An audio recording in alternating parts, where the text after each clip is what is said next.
Welcome to episode 46 of the Tax Professionals podcast. In this episode, I share 8 tips to help you to provide feedback to staff to help them grow and develop. Welcome to the Tax Professionals podcast, the podcast dedicated to helping you improve your tax career. Here's your host, Jack Bonehill.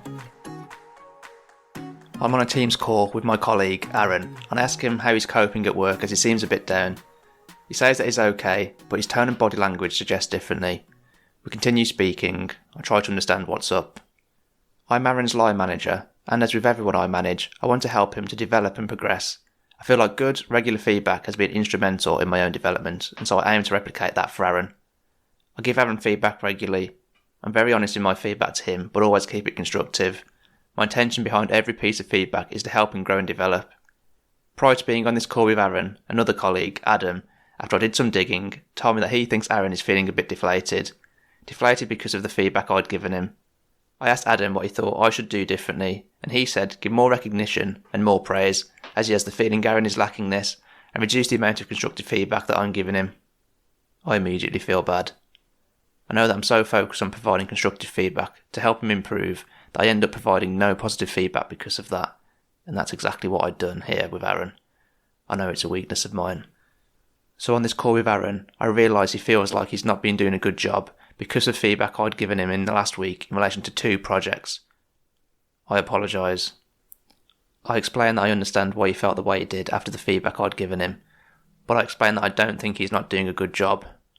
We talk collaboratively about ways that I can better deliver feedback to him in a way that suits him. Later that day, I'm on the sofa eating dinner with my other half, Amy. She overheard the conversation I had with Aaron, and she tells me she feels bad for him. She heard him say something like, "I just want to do the work better." And she tells me that she thinks he just wants to do a really good job. She's right, and I'm gutted that I contributed to Aaron feeling like he did, even though it was accidental. This made me realise I seriously need to work on becoming better at giving feedback. I don't want this situation to ever happen again, and I want to deliver feedback that really helps my colleagues grow and improve, rather than risk having the opposite effect. That happened about 4 months ago, and I've been working on improving how I give feedback since. So in this episode, I share my tips and I share what I've learned in relation to providing feedback to help you become better and hopefully avoid a situation similar to the one I had with Aaron. Make sure you don't miss out on any future episodes of the podcast by subscribing or signing up for email notifications at thetaxprofessionalspodcast.com/subscribe. The email notifications will give you a brief summary of each episode so that you can decide if you want to listen. Episodes are bi-weekly and are released on Mondays. Just before we get into the episode, I want to mention this. When I graduated, my first job choice was to be an actuary, with working in tax as a close second. And even though I've enjoyed all my tax roles, it wasn't until I became CTA qualified that I decided tax was where I wanted to stay. With tax, there's so many different roles and places to work. They all provide something a bit different. And while that's great, it's meant I've spent a lot of time thinking about what areas of tax I want to work in and where I want to take my career long term. I've been caught up in my own thoughts. I've had doubts. I've been unsure. What's been most useful for me is talking to others, saying what I'm thinking, having someone listen, and hearing their advice. The tax recruitment company understands this and can help you with a free career coaching chat with them. They have over 6 years' experience in the sector. They can help you explore the options. They can help you decide what's best for you, and they can help you to create a plan to transform your tax career, making you feel more content and happier in your life. You can book a free, no obligation call with them by heading on over to thetaxprofessionalspodcast.com/free career chat. That's thetaxprofessionalspodcast.com/free career chat. Thanks to the tax recruitment company for sponsoring the podcast, which is helping me to continue creating episodes. Without further ado, let's get to the episode. The first tip is schedule debrief or feedback sessions shortly after a piece of work is completed or is expected to be completed, and do this often. So I only started doing this after having a chat with an ex-colleague and friend of mine when I was driving on some country roads with him on the way to a stag do that we had that weekend, and he said to me that I should have like face-to-face conversations with people to provide feedback rather than provide written feedback, which I was providing a lot of before. And I honestly didn't think at the time that this would actually make that much of a difference. But looking back, I feel like it was really naive of me that I didn't think that having a conversation to give feedback would be better than providing something written. I like the written approach because I could get all my points down then and make sure that I covered everything.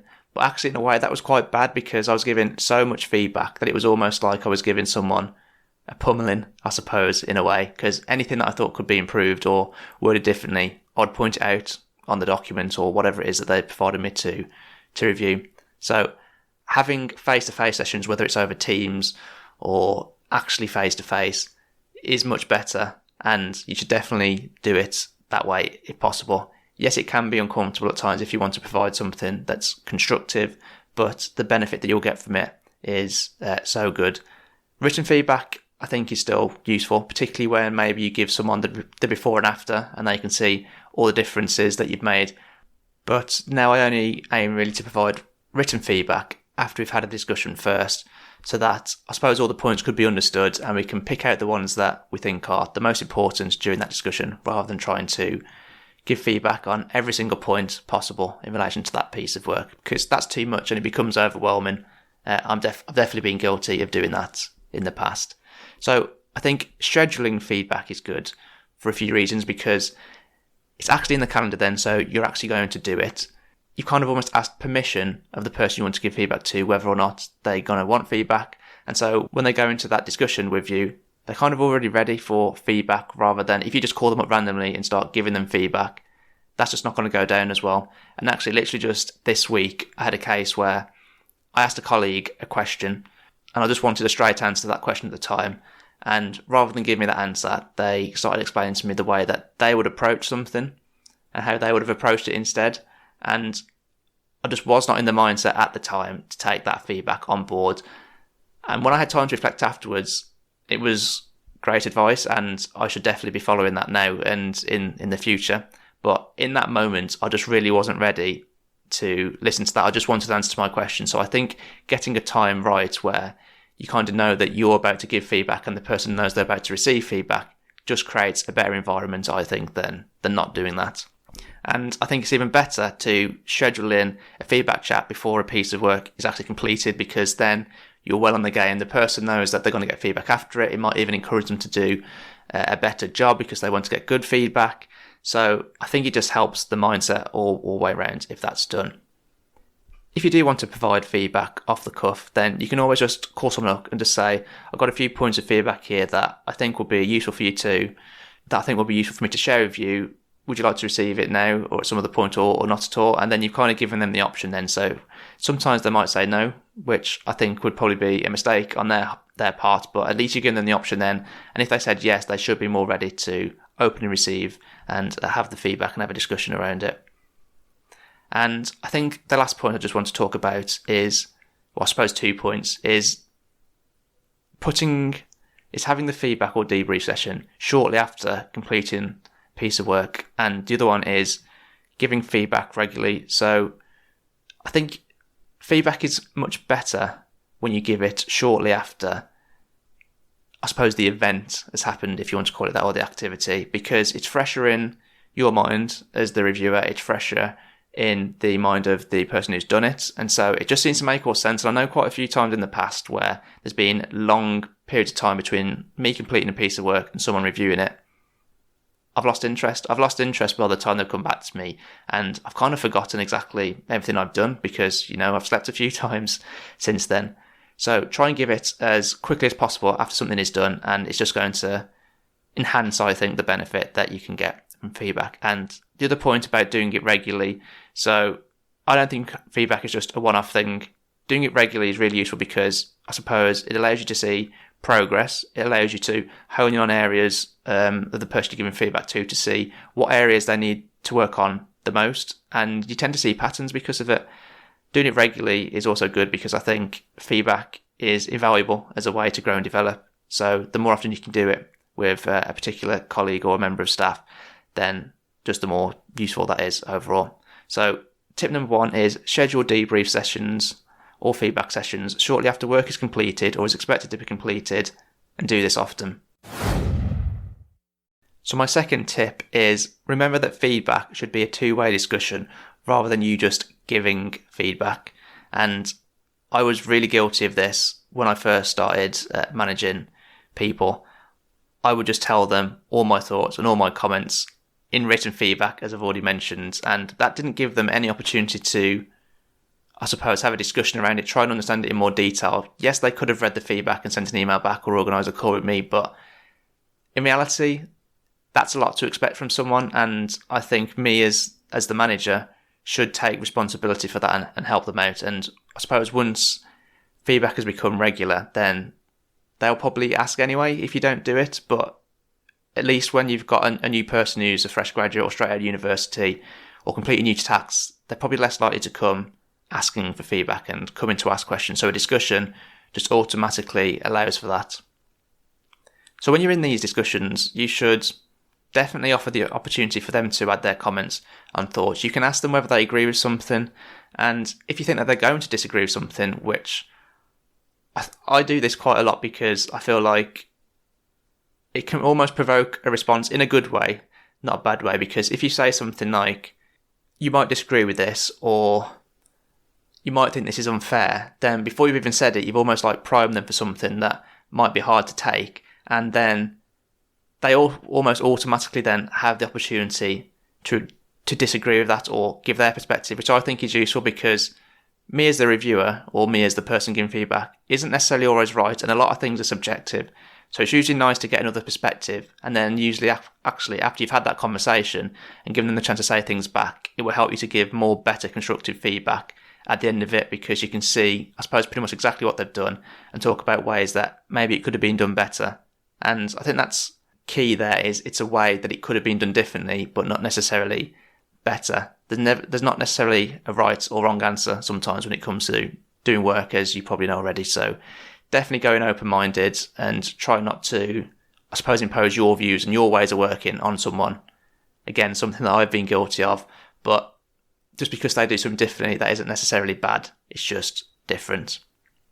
So I always like to give the opportunity at the end of a discussion just to, I suppose, give them the opportunity to ask as many questions as they want and ask for clarity on any things, because things can easily get lost in translation. And I think as long as you've given them the opportunity to ask some things at that point, then hopefully you'll get as much back from them as what you've given to them. So tip number 2 is remember that feedback should be a two-way discussion rather than you just giving your feedback to someone. Tip number 3 is don't be judgmental or say things in a judgmental way when providing feedback. This is something that I know I'm guilty of, and I've done it unintentionally. I've not meant to say things in this way, but I think it's more so the tone of the way that I say things sometimes rather than the words that I use. But it's definitely not a good thing to do, because as soon as the person you're giving feedback to feels like you're being judgmental, then I think they're more inclined to switch off or not be interested in that discussion, and then suddenly you've lost all the benefit of having that debrief session or that feedback discussion. I think the reason that I'm guilty of doing it unintentionally is because I have high expectations for myself, and without really thinking about it, I impose those high expectations onto other people as well. What I've had to try really hard to do now is just be conscious, I suppose, of my tone and the way that I'm delivering something, so that it comes across as more neutral, it comes across as more understanding, it comes across as trying to help and just help them to understand your perspective maybe, or the way that something's come across from you. So the point of feedback is not to criticise or judge, it's to help improve, it's to help the person grow. As I'm going through this tip, the more I'm thinking, rather than just being judgmental, it's more about not being critical and not just going in there to shoot someone down with the words and the tone that you use. And I think something else that's quite useful to make sure that, I suppose, you're not provoking someone or trying to rile them is, rather than say something like, you did this in the report or you approached it in this way, you can kind of change it from a you to an I. So rather than saying you really rushed this section of the piece of work, you could instead say, the feeling I got when reviewing this was that you rushed this section. Do you think that's a fair observation? What's good about this is you're almost giving the same information, but in a completely different way, one which is going to hopefully lead to a more collaborative discussion than the other one. And it's such a simple thing to do, so definitely bear that in mind. It's helped me quite a lot in the past few months. Tip number 4 is don't provide too much constructive feedback in a short space of time. This was definitely my mistake with Aaron in the story, in the introduction of this episode. So there was 2 kind of big pieces of work that he'd done for me, and I gave him some really heavy feedback in relation to both of them. Lots and lots of constructive points, literally every one that I could think of or give, I gave them to him in writing, and then I had a discussion. And I think discussion is probably a bad word, because it was completely me saying what I'd thought, which was bad. So because I gave him so much feedback in a short space of time, there was just way too much to take in. It's impossible for him to action all of them, and it's probably, in a way, quite overwhelming to have lots and lots of points given to you, and then on top of that, to have it done almost immediately after with a separate piece of work. I can completely understand why Aaron kind of felt the way he did, because it must have been so demotivating and deflating to have all those constructive points, and because I don't naturally provide compliments, that would have just made it much worse. And about 6 months ago, I would have definitely thought giving as much feedback as possible is the best way to go, but I now think that that's completely wrong. I actually think less is more when it comes to giving constructive feedback now, and particularly just picking out the important points, the points that are going to make the biggest impact going forward, and make it clear that that's the biggest point. It's still okay to give a few other small points around it as well, but just make it clear that this is the one point that I think you should really work on, and it's going to make a big difference for you, and explain that. And that's exactly the approach that I started taking with another colleague, Adam, in relation to one particular service that we provide to a lot of clients. I was getting frustrated probably over a period of about 6 months, and I think he was equally getting frustrated over the same period, because every time we did this piece of work, I would provide a lot of feedback, and the next time I felt like he hadn't taken on board any of that feedback that I'd given him previously. But looking back, it was completely unreasonable of me to think that that would happen, because I would provide so much feedback. Again, like I had with Aaron, I provide so much that I suppose he didn't know where to start. And I read this book called The One Thing, which is in relation to productivity and being effective. But I suppose one of the big principles of that book is focus on one thing at a time rather than multiple things, and then you'll get a lot of benefit back from that one thing, and then once you've done that, move on to the next one. So that's exactly what I started doing with Adam, and he found it really useful. So rather than give him loads and loads of feedback, I would give him some feedback, but then say something like, this is the most important piece of feedback in this project, the one thing that I want you to take away from it and apply it in the future, and then give him that. And as soon as I started doing that with Adam, it made a massive difference for him. And I think he thinks it's a really good approach. He's found it really useful. And I've done it a few times with Aaron as well, and he has equally found it useful. So I'll definitely say give that a try. Make it clear that there's one thing, one piece of feedback that's really important to take away from this project and apply it in the future. And I think you'll be surprised how much benefit you see from that quite quickly. So kind of following on then from the one thing approach, I think you should focus mainly on the big points when providing feedback, particularly if you think there's a lot of things that you can provide feedback on. Which ones are the most important? Which ones are going to make the biggest impact if they are implemented going forward? And then give ways to improve on these points, and you can even have the discussion with them about it and come up with ways together on how to better improve this going forward.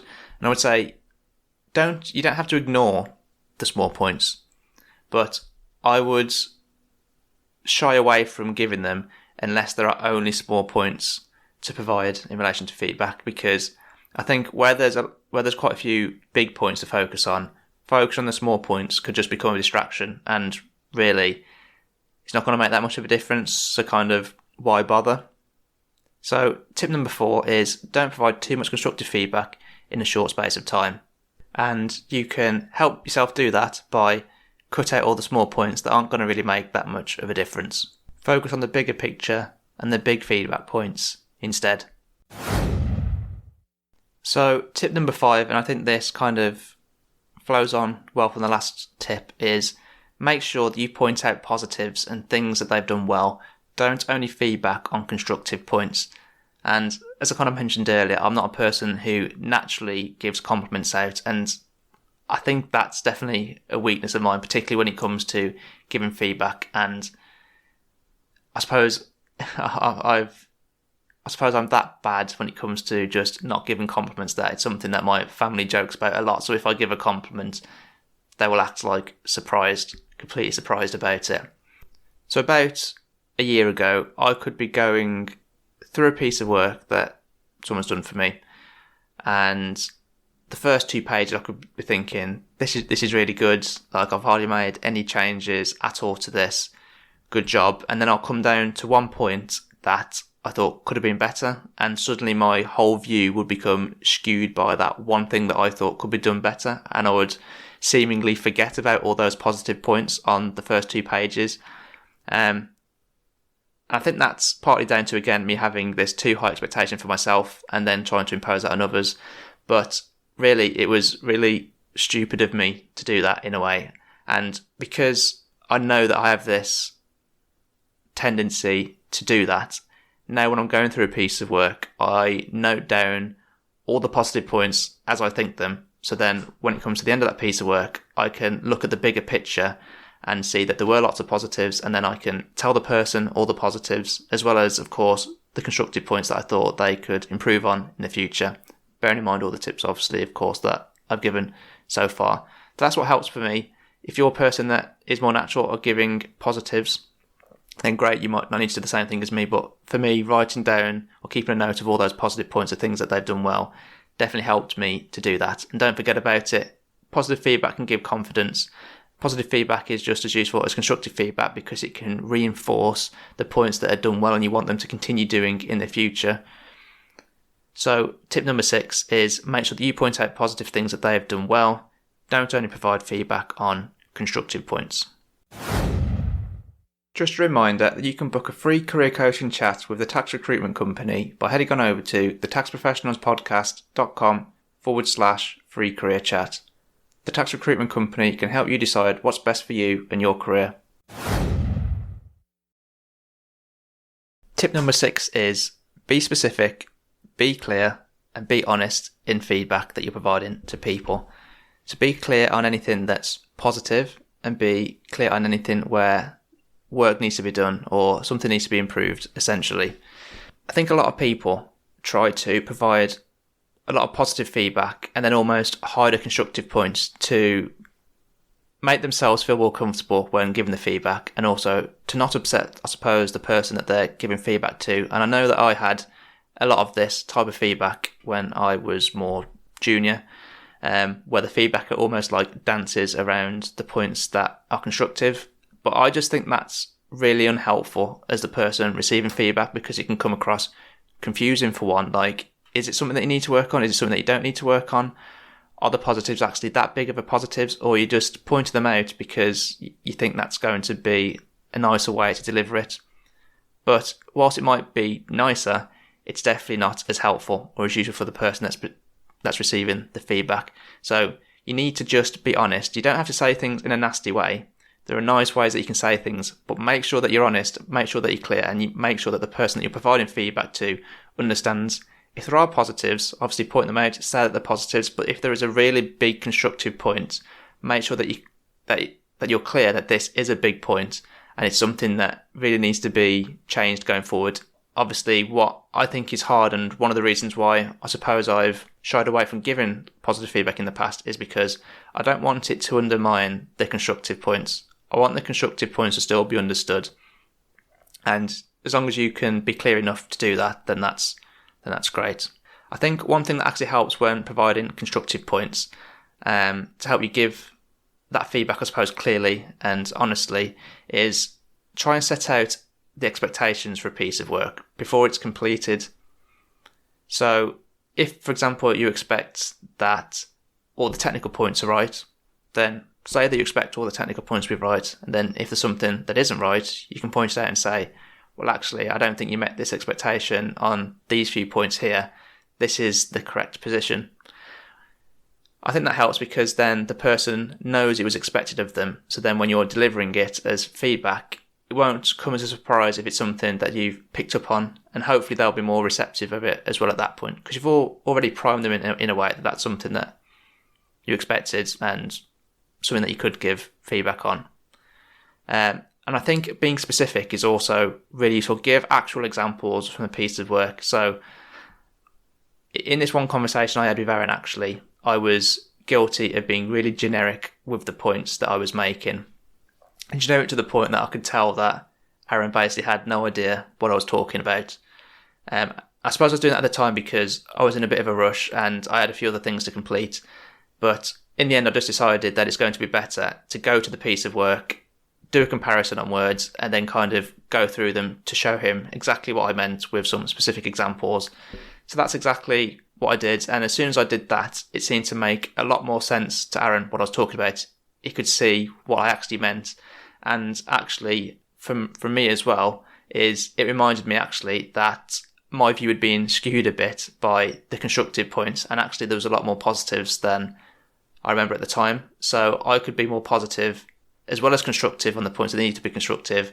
And Aaron could understand more because there was a specific example in relation to work that he'd recently completed. Tip number 7 is look at the bigger picture. So there was a good example actually with Adam where he was doing a piece of work for me, something very similar to a piece of work that he'd done a lot of times before, but different in that the technical knowledge was a little bit different, and I suppose the approach was a bit different as well. So as part of the project, we needed to review a lot of documents and contractual documents, and so I set Adam off on that task and I asked him to basically give me his review notes, so just keep a log of all the documents he's reviewed, what sections he's reviewed, what sections he's glossed over because he concluded that they were irrelevant, and basically just give me all his comments on those documents. And I wanted to use this project as a bit of an exercise in a way to see how well Adam would do on this project, because I was quite confident at this point that he'd be able to do a really good job of it. And he did. And from my perspective, I thought if I can see and know that Adam's done a really good job on this, that it's going to help me to, I suppose, have more trust in the work that he's doing for me in the future and not have to review as many aspects of it. So I went through his review notes and I also reviewed all the documents as well. So I could kind of use it as a test in some ways. And I did pick out a few extra things than he did. But overall they were small and they definitely weren't material. So it was nice for me to note that, because then when I gave him feedback, I was able to say something like, I did pick up some extra points from the documents when I reviewed them, but when I look back at them, they weren't material. They wouldn't have impacted the conclusion of the piece of work. So actually, me picking up those extra few points doesn't really matter. And the thing is, the partner of our team could have reviewed it and picked up some different things to me. The other senior manager in the team could have reviewed things and picked up things differently to me. And as long as you pick up the points that are important and key and crucial, then it didn't really matter in that case. So it was really good from a feedback standpoint, because rather than focus on those points that he didn't pick up that I did, which in reality is down to opinion, whether it's an issue or not, or I could look at the bigger picture and tell him that he did a really good job on this project. And that's the route I decided to take, because at that point I thought giving confidence to him was much more better than picking up on these smaller points, and the smaller points didn't matter. So the big picture helped massively here, because I didn't have to get bogged down with things that were insignificant, which actually comes back to the tip I gave earlier about giving too many constructive points. You don't want to provide loads of constructive points in one go. And actually sometimes, and particularly in this case, I thought not focusing on those constructive points just enabled for a better piece of feedback overall. And better growth actually for Adam too. And one other thing I would say about looking at the bigger picture. So at the end of the week now, sometimes I just think like, what work has this person done for me? And how did it go overall? And if I thought that they've done really well over the course of the week, then I'll just tell them. Again, I've started doing this intentionally because I know it's something that I don't naturally do. So I've had to kind of fit that into the way that I work. I think that's made a big difference actually, because it's helped, I suppose, staff feel like they're doing a good job, that they're valued, and it can be motivating for them, which I think are all positive things when it comes to helping your team to grow and develop. So one last small point here, and the tip is, for tip 8, try and make it a culture to provide regular feedback and have it known in the team as a tool to help people develop and improve. Because I think if you can achieve that and everyone realises that it's good for them, that it helps them to improve, I think that's just always going to put people in a better mindset when receiving it, because they'll look at it as a tool to growth rather than, I suppose, you criticising people, which obviously feedback should never come across like that anyway, but it can definitely be received as that sometimes when you're not in the mood to receive it. And I think if you can develop that culture, then other people within the team will start providing feedback to other people, and people will start asking for feedback more. And I just think that's a massive win-win. So if you can try and provide a lot of feedback and just make it like a safe space to help people grow and develop, great. So tip number 8 is make it a culture to provide regular feedback and have it known as a tool to help develop and grow. In summary then for this episode, so tip number 1 is schedule debrief or feedback sessions shortly after a piece of work is completed or is expected to be completed, and do this often. Tip number 2 is remember that feedback should be a two-way discussion rather than you just giving feedback to the person. Tip number 3 is don't be judgmental or say things in a judgmental way when providing feedback. You don't want to be seen as being critical. You want to be seen as being helpful and understanding in a way that's going to help them to progress and develop.